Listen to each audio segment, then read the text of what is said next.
अस्सलाम वालेकुम ख्वातीन व हज़रात, मैं हुसैन धनानी और आज आपके सामने पेश करूंगा लाजवाब इश्क एपिसोड 43 का सोलो रिव्यू।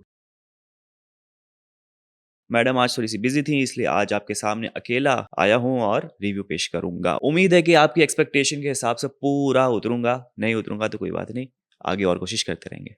तो जनाब, आज जो है वो सुबह एक बड़ा ही अजीब डिस्कशन छिड़ गई। लड़कों के दरमियान हमेशा से एक बॉन्डिंग होती है कि भाई ब्रो कोड है, हम एक दूसरे की बात समझते हैं और हमेशा हमारी दोस्ती रहेगी। लेकिन कोई ऐसी बात हो गई जिसकी वजह से माज जो थे वो काफ़ी खफा थे। बात ये हुई है कि शिराज भाई ने जो है वो कुछ चीज़ों का क्रेडिट अकेले ले लिया और इस तरीके से दिखाया गया कि जैसे सब कुछ होल एंड सोल शिराज भाई ने किया है।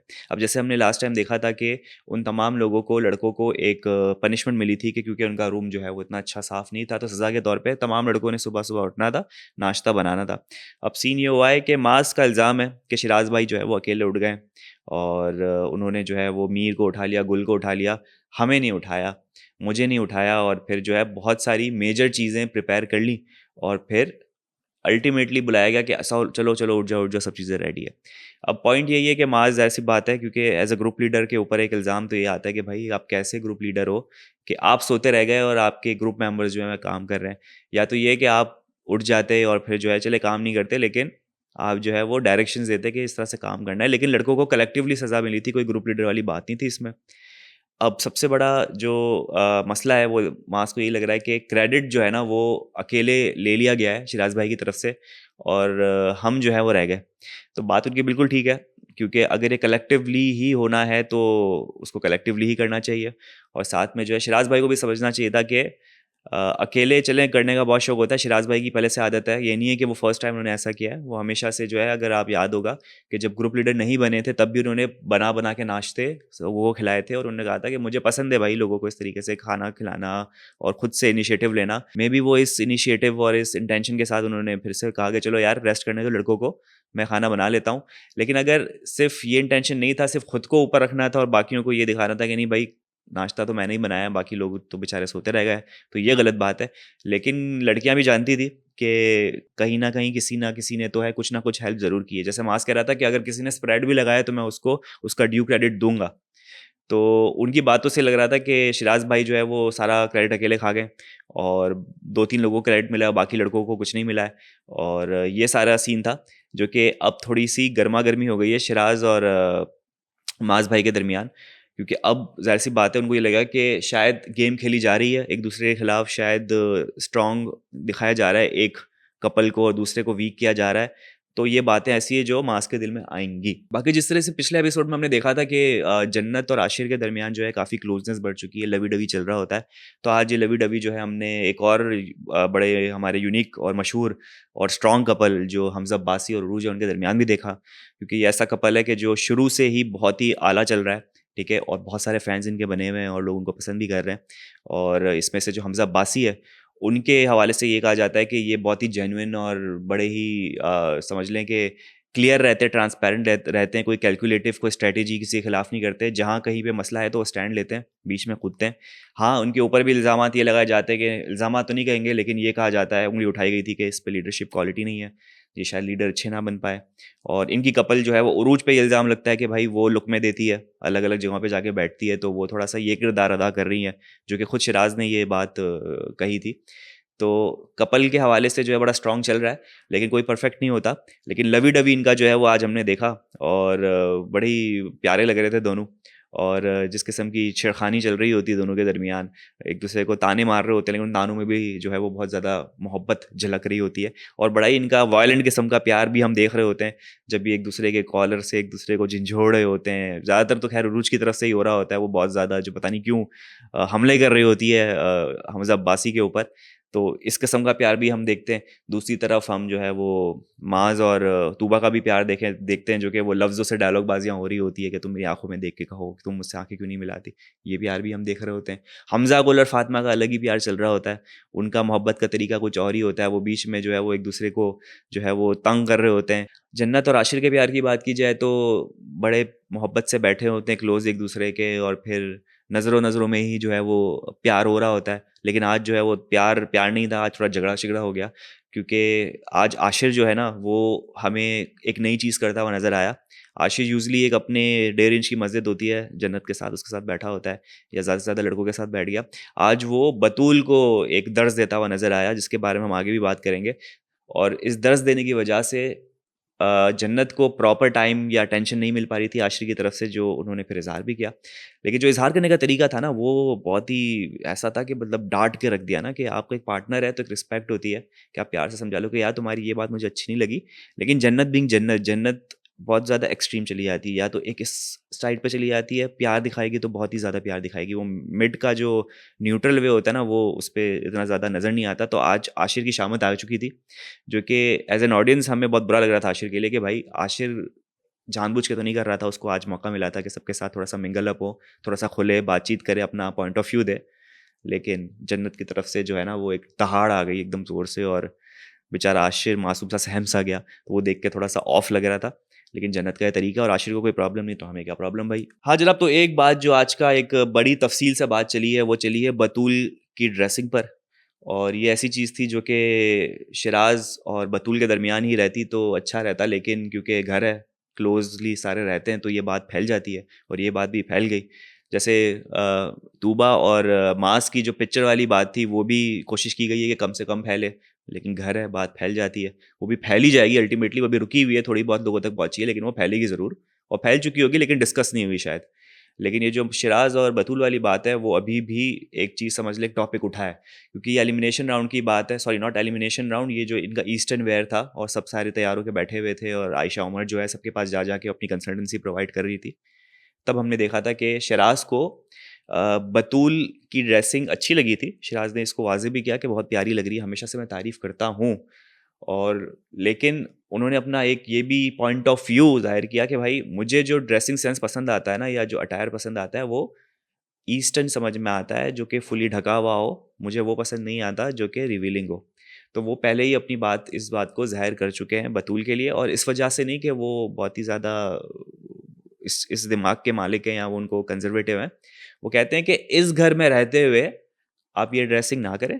बाहर आप कहीं पे भी जाएँ, वो मेरे ख़्याल से कोई बातचीत भी कर रहा था, कौन आशिर या जन्नत कर रहे थे, या कौन कर रहे थे कि ये तो दुबई ले जाने वाले हैं तुम्हें, और दुबई में तो तुम ये भी पहन सकती हो, वो भी पहन सकती हो। कुछ इस किस्म की बातें सुनने में आई। तो शिराज़ का जो असली मुद्दा है, पॉइंट है, वो ये कि आप इस घर के अंदर रहते हुए जो है ना, इस किस्म की ड्रेसिंग ना करें। अब क्यों? फिर वही बात आती है कि लड़के एक-दूसरे के इंटेंशंस को जानते हैं, हमें पता है कौन किस तरीके का है, किस नज़रों से देख रहा है।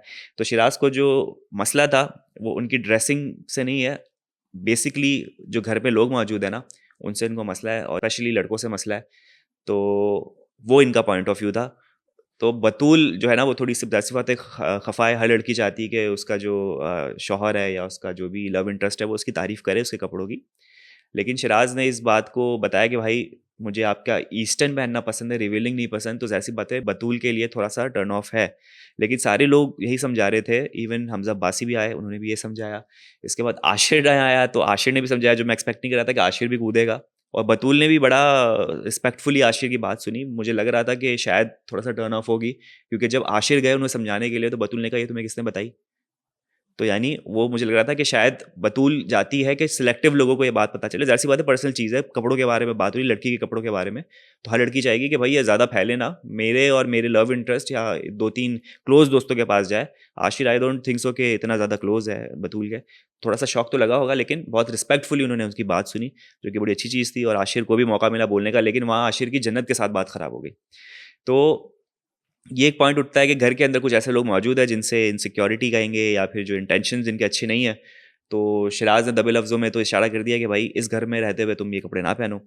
इसी इंटेंशन की बात जो है वो माज ने भी की थी, कि मुझे पता है घर के अंदर लड़कों के क्या इंटेंशन है। जब ये फ़ोटो खींचने वाला मामला हुआ था तूबा और ये मीर हमज़ा का, तो ये कुछ ना कुछ घर के अंदर इंटेंशंस वाली बात चल रही है, कुछ बैड इंटेंशन वाले लोग घूम रहे हैं, जिनका अभी क्लियरली उनको आइडेंटिफ़ाई नहीं किया गया है। ख़ैर मास की तरफ से तो मीर को किया गया है, लेकिन शिराज़ किसकी तरफ इशारा कर रहा है, ये हमें आइडिया नहीं है।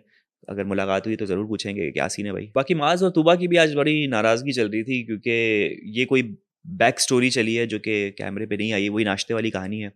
लड़कों ने मिलके नाश्ता बनाया, मेजरली शिराज़ ने बनाया, और लड़कों ने भी हेल्प की। फिर मेरे ख़्याल से एक और स्पेशल चीज़ ये की कि उन्होंने लव लेटर्स भी लिखे, और लव लेटर्स वाली भी कोई कहानी हुई, एक-दूसरे अपने पार्टनर्स को दिए। फिर उसके बाद मेरे ख़्याल से क्या हुआ है माज़ और तूबा के दरमियान, के तूबा ने जो है वो नाश्ता नहीं किया और खाना भी नहीं खाया। तो कोई ना कोई बात हुई है माज और तूबा के दरमियान, तूबा को कोई बात अच्छी नहीं लगी है, तो खाने का बॉयकॉट किया है तूबा ने। अब ये इन दोनों के दरमियान जो ये एक ऐसा कपल है, ये नोक जोक चल रही होती है, वही एक्सट्रीमिस्ट वाली मैं एग्जांपल दूंगा, प्यार है तो बहुत ज़्यादा प्यार है, लड़ाई हो जाती है, लड़ाई हो भी जाती है, कभी कभी प्रैंक भी कर रहे होते हैं एक दूसरे के ऊपर, तो भी पता नहीं चलता। लेकिन मुझे ये पता है कि ये चीज़ लंबी नहीं चलेगी, क्योंकि अक्सर कपल्स में हमने देखा है कि जैसे फॉर एग्जांपल उरूज हमजा अब्बासी का कोई मामला है, या फिर वैसे तो फड्डे नहीं होते, इक्का दुक्का अगर हो गया, जैसे वो हमजा अब्बासी जिसने पैंट के अंदर से रोज़ निकाला था, आपको याद होगा वो वाला सीन, तो वो काफ़ी लंबी एक्सटेंडेड हो गई थी, सुबह से मना रहा था, रात को जाके मानी है। इस तरह से बतूल शिराज का जो ड्रेसिंग पे ही हुई थी मेरे ख्याल से, शिराज ने फातिमा की कोई ड्रेस पे कमेंट कर दिया था, तो बतूल को गुस्सा आया था, तो वो काफ़ी लंबा चला था, उसका इम्पैक्ट आगे तक पहुंचा था। माज तूबा के भी जो है वो बड़े फड्डे होते हैं, लेकिन माज में ये क्वालिटी है कि वो थोड़े से अपने मीठे मीठे अल्फाजों से, डायलॉग बाजी से, बॉलीवुड वाले तरीकों से मना लेता है, तो तूबा मानी जाएगी। वो उसके ले दे के दोस्त है कौन उसका घर के अंदर, सिर्फ माज बचता है, तो माज के साथ वो फिट है, तो खुश हो जाएगी, वो कुछ ना कुछ उसको खुश कर देगा, तो हमें टेंशन लेने वाली बात नहीं है। अच्छा, हमजा गुल की तरफ से भी एक अपना उनका एक पॉइंट ऑफ व्यू आया है, वो पॉइंट ऑफ व्यू ये है कि वो अपने पार्टनर को बांध के नहीं रखना चाहते, क्योंकि वही जो घर के अंदर सारी चीज़ें चल रही है, तो उनके पॉइंट ऑफ व्यू भी आया कि जो फॉर एग्जांपल मैं फातिमा को रोकता नहीं हूँ कि वो यहाँ रुके, वो जिसके पास जाना चाहे बैठ सकती है, और इससे हमारा स्ट्रॉन्ग जो होता है ना, बॉन्ड स्ट्रॉन्ग होता है, हमें पता चलता है कि अगर वो किसी के साथ बैठी भी है तो अल्टीमेटली उसने मेरे पास ही आना है, तो हमारा प्यार और मजबूत होता है। लेकिन मैं ये कहना चाहूँगा कि गुल आप जो है वो फातिमा को रोक भी नहीं सकते, उसकी पर्सनैलिटी ऐसी है कि आप उसको बांध के रख नहीं सकते। मुझे लगता है कि शराज अगर बतूल को कहे कि भाई तुम नहीं जाओ, नहीं बैठो, तो शायद वो मान जाए, क्योंकि शिराज और बतूल की थोड़ी सी मुझे डोमिनेंट और सबमिसिव सबमिसिव वाली वाइब्स आती हैं, तो वो शायद मान जाए। माज और तूबा में भी यही है कि अगर माज कहे तूबा से कि नहीं तुमने इससे बात नहीं करनी, तूबा नहीं जाएगी फिर उसके पास, क्योंकि माज डोमिनेंट है। जन्नत और आशिर की बात की जाए तो जन्नत खुला शेर है, वो कहीं पे भी जा सकती है, आशिर उसको नहीं रोक सकता। और इसी तरीके से अगर जुनैद और आयशा की बात की जाए तो आयशा भी अपना एक बड़ा स्ट्रॉन्ग पॉइंट ऑफ व्यू रखती है, तो वो भी जा सकती है। और जुनैद को मेरे ख्याल से बड़ा चिल है जुनैद, जुनैद इस मामले में पड़ता नहीं है, इतना दिमाग उसका इस चीज़ों में नहीं होता, बहुत ही खुले दिल का, बड़े नरम दिल का बंदा है। तो आज खैर ट्रेलर में तो हमने कुछ फाइट होती हुई भी देखी है, लेकिन ये कि मेरे ख्याल से मुझे लगता है कि आयशा और जुनैद जो है ना वो एक ही लेवल पे चल रहे हैं, ना डोमिनेंट ना सबमिसिव, एक दूसरे की बात समझते हैं, तो शायद ये एक न्यूट्रल कपल चल रहा है। बाकी अगर यही फातिमा और गुल की बात करें, तो फातिमा तो फिर जहाँ चाहे वो जा सकती, गुल आप नहीं रोक सकते उसको। और इवन आप एज गुल आप भी कोई किसी के साथ बैठेंगे तो फातिमा को भी कोई प्रॉब्लम नहीं, क्योंकि आप दोनों का जो कपल है वो मुझे मोर ऑफ एक strategy, game plan, game play की तरफ ज़्यादा फोकस लगता है, बनिस्बत जो फॉर्मेट है लाजो वालिश, उस पर थोड़ा कम उतरता हुआ नज़र आता है। तो गुल ने अपने इस चीज़ को इस स्ट्रैटेजी में या अपने पॉइंट ऑफ व्यू में तो बांध दिया, लेकिन एक्चुअल में आपको भी पता है आप नहीं रोक सकते अपने पार्टनर को, और अगर यही समझ के आपको खुशी मिलती है और आपको लगता है कि आपका बॉन्ड स्ट्रांग हो रहा है तो अच्छी बात है। बाकी एंड में देखते हैं कि आयशा उमर जो है वो आ चुकी हैं और ज़्यादा एनर्जाइज करने के लिए, पंप अप करने के लिए वो गेम लेकर आती है, क्योंकि डेट पे तो भेजना है दो लोगों को। और ये बड़ा ही सबसे बड़ा ट्विस्ट होता है कि आप ये कहती है कि आप किसी लड़की को भी चूज़ कर सकते हैं, आप जो है अपने पार्टनर के साथ भी जा सकते हैं और चाहे तो किसी दूसरी लड़की के साथ भी जा सकते हैं। तो ये जो है ना वो काफ़ी खतरनाक चीज़ हो जाती है कि जिसके कपल बने हुए हैं वो बेचारे कभी ना कभी तो सोचते होंगे ना कि यार तुमने डिच कर दिया तो ये बड़ा इंटरेस्टिंग बना देती है इस चीज़ को। तो हमने देखा कि बलून के ज़रिए से ग्लास इधर से उधर पहुँचाने थे, और ये गेम जो है वो फातिमा और हमज़ा गुल जीत चुके हैं। फातिमा ने कुछ बताया था कि मैं शायद अच्छा फ़ील नहीं कर रही हूँ तो शायद मैं नहीं जीत पाऊँ, लेकिन हील्स पहनते हुए और उस कंडीशन के साथ भी उन्होंने अच्छा परफ़ॉर्म किया। तो फातिमा और गुल जो हैं वो जा रहे हैं डेट पर। गुल ने थोड़ी बहुत खिसकने की, फिसलने की कोशिश की, शुरू में डराया फातिमा को, अच्छा मैं किसको चूज़ करूँ, लेकिन उसका मज़ाक था। फातिमा के बगैर जा ही नहीं सकता वो किसी के साथ, जाएगा तो फातिमा ने छोड़ना नहीं है उसको बाद में। तो ये था हमारा आज का रिव्यू, उम्मीद करते हैं आपको पसंद आया होगा। यूट्यूब चैनल लाइक करें, सब्सक्राइब करें, कमेंट करें, अपना बहुत ज़्यादा ख्याल रखें। अगर आपसे मुलाकात, और साथ साथ मैं आपको बता दूं कि एक इंटरव्यू लाइनअप है हमारा, कोशिश है कि आज वो लाइनअप हो और प्रॉपर्ली इंटरव्यू हो जाए, तो उसको भी इंशाल्लाह पब्लिश करेंगे। आपके जो फेवरेट कंटेस्टेंट है वो हमारे पास इंशाल्लाह होंगे साथ में। 2-3 लोगों से बात चल रही है, अलाइनमेंट हो रही है हमारी। तो जिस तरीके से सवाल आप भेज रहे हैं हमें, हैशटैग इंटरव्यू क्वेश्चंस या फिर हैशटैग कंटेस्टेंट का नाम लेके भी कोई अगर आप अपना सवाल हमें भेजना चाहें तो आप हमें भेज सकते हैं, ताकि जितने भी ये कमेंट्स आ रहे हैं उनमें से हम फ़िल्टर करके वो सवालात निकाल लें। कौन है, कब कब आ रहा है, वो अभी हम रिवील नहीं कर सकते क्योंकि अभी फाइनल नहीं है। लेकिन ये है कि जैसे ही अगर चीज़ फाइनल हो जाती है तो मैं कोशिश करूँगा कि एक कमेंट या एक पोस्ट ज़रूर डाल दूँ कि ये इस वक्त हमारे साथ मौजूद हैं, तो अगर आपके कोई सवालात हैं तो आप भेज सकते हैं, क्योंकि ये 2-3 घंटे का इंटरव्यू चल रहा होता है। तो उस दौरान भी अगर आपके सवाल आते हैं तो मैं देख के फ़ौरन से सवाल कर सकता हूँ। लेकिन उसके लिए ज़रूरी है कि एक चीज़ कन्फर्म हो जाए, हमारे पास वो कंटेस्टेंट आ जाएँ, तो फिर ये गेम ऑन हो सकती है। तो ख़ातिन हज़रात, अपना बहुत ज़्यादा ख़्याल रखिएगा। अल्लाह हाफ़िज़।